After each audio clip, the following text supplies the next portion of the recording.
Has body image and or emotional eating ever been an issue for you? 1000%. I just had an episode like 2 days ago. Oh, did you? Yeah. Yeah. Not, well, body image to the degree of like, okay, I should be looking more like this if I'm eating like this. If something happens, like say in the gym, just feeling terrible, tired, I feel borderline sick, and then I look in the mirror, I'm not looking at like how I do or whatever, then like I'm just like, screw it, dude, I'm just gonna eat like cookies or whatever. Yeah. And yeah, just cookies or Jack in the Box orders or like whatever. And this is coming from somebody who legitimately 98% of the time I'm like on point, you know what I mean? But like if emotionally like it's just not a good day, then like yeah, 100% I've had days where you know, eating poorly to make up for emotionally what I'm feeling is an option that I resort to. Not that I should, but I have, you know.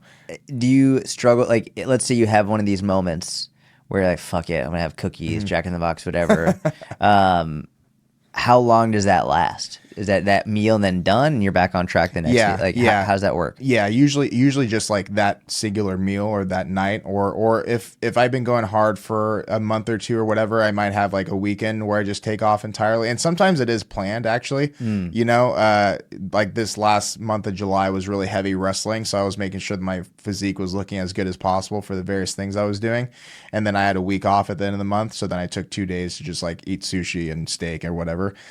Which are also super, just probably more than you should have. Yeah, just but like much great more quality than food. Yeah, exactly. Yeah, but the days like a couple days ago where I was just like, dude, I can barely squat anything. I feel like crap. Like I'm getting weaker. My physique looks terrible. Like all these different like intrusive thoughts go on. I'm just like, you know what? Screw this. Just eat cookies and What kind of burgers. cookies? And then, it's really bad, but I went to Crumble to get like They're great. If there's a cinnamon option, that's usually what I go for there because that's like my vice. Anything like cinnamon. Interesting. Yeah. And then I was like, you know, I haven't had Jack in the Box since like Arizona, so fuck this. Just get Jack in the Box. You ever have Cinnabons? Oh yeah, those are my favorite thing back home, and I can't really find one out here that's not a Schultz's or whatever. Yeah. Where it's like been sitting there for hours. Yeah. But back home, like at the mall, it'd just be Cinnabon, and then like you go get them hot, and it's like the best thing in the They're world. huge. Yeah. Those things are fucking huge. Yeah, they're great. That was the majority of my childhood. So yeah. But you sound so put together and so intelligent and like you've got it all figured out.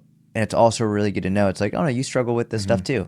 And so you allow yourself to have these moments and then you get right back on track. And that's okay. Yeah, thank you. I appreciate it. I think, and that's the biggest thing is just in the past, I used to allow those moments to be a downward spiral to more and more foods or more justifications to be off track.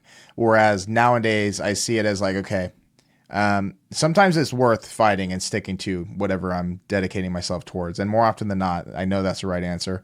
But sometimes though, if you deem a sort of relaxing moment such as that to try to ease the pain off things, food is probably better than drugs in that moment. You know what I mean? Not that I do drugs, but like, but also Not that I do those. Yeah, not that I do drugs, but like also like some people do. If you had to pick food over drugs, I'd probably just pick food. But or even food over alcohol or something. yeah, something like that, right? So for me, food's always been that ever since I was little, which is why I got up to 270 pounds at one point. I had to lose. Did you really? Yeah.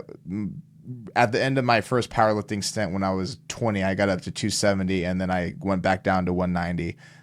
Holy shit. Yeah, so I got it pretty big because of habits like that, you know? Yeah. And I still have that guy in me. Like he's still there. He never leaves. Like he's always there. He's like in a cage or whatever. But nowadays, like if it happens, it's like a singular night or a singular day. And then I know that almost kind of like resets me to get back on track in the following days or whatever. With what I'm pursuing now with pro wrestling, I know that looking and performing good pretty much at any given time is my first priority. So I know that days like that are few and far between. So sometimes if I feel like really, really down and I look at my schedule, I'm like, okay, I don't have a match for another week and a half. I know I can get this water weight off in 4 days or whatever. It's like, it's fine. Just do it or whatever, you know, that type of thing, just to maintain a little bit of balance and just to try to like be human in the scenario. I guess as much as I want to be like this Russian robot that never like breaks character. I had a bodybuilding coach like that. My last bodybuilding show, he's like one of the craziest athletes I've ever met in my life, but like just the most regimented on his diet. Like cheating on his diet is like going up a few calories of the same foods, but not like eating just like more chicken breast. And yeah, rice. exactly. Yeah. Like he was the craziest, like in a good way, person I've ever met. And sometimes like I wish that I was him. But then I've never perfectly mastered that skill. So when days like that come up, then depending upon what the week looks like following, I might justify it or whatever. But yeah, Sometimes it's good to not be a robot. It's, yeah, it's good to enjoy yourself a Yeah, little bit, totally. just as long as you don't guilt yourself for it, shame yourself for it, and you get back on track. I mean, we're here for a very short time, and that's like in the best case scenario is like yeah, totally. to live a long life is still very short, and like if you can't enjoy a Cinnabon, I know, what are you doing, man? dude. I know. I feel bad for people that never had that. To be honest, personally.